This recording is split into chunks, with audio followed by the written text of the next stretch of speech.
Il-fazzjoni Delija akkużat lill-fazzjoni Busuttil li qiegħda tattakka r-rule of law d-demokrazija.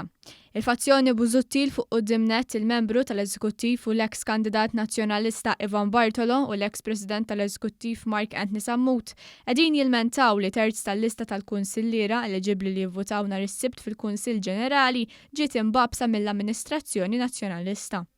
Eliġibbli li jivvutaw dwar il-futur tal-kap nazzjonalista Adrian Delija fil-Partit Nazzjonalista hemm 1500 kunsillier.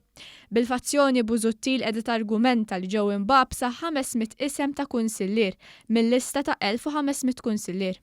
Il-fazzjoni Busuttil qiegħda tilmenta li l-Partit Nazzjonalista mhux itihom il-lista ġġornata tal-kunsillier eliġibbli li jivvutaw nhar is-Sibt.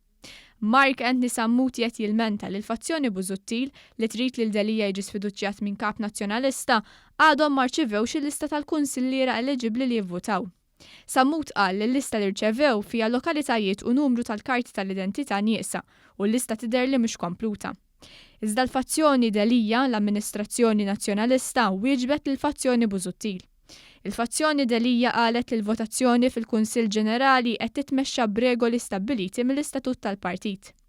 Għaldaqstant kull attentat biex ikisser jew inaqqas il-kredibilità u leġittimità tal-proċess elettorali serju li qed isir skont ir-regoli u r-rule of law mhux xejn għajn attakk fuq proċess demokratiku u trasparenti, qalu n-nies li għal lejn Adrian Delija.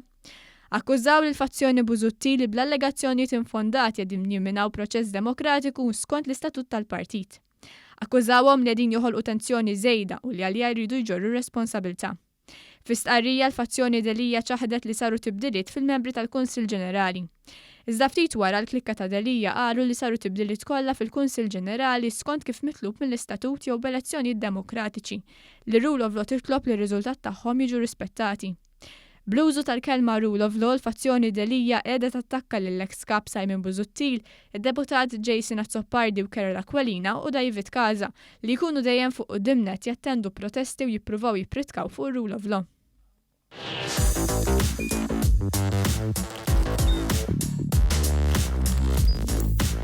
Idħol fuq one.com.mt u hemmhekk tista' tara l-programmi kollha li jxandru fuq One permezz ta' One Play.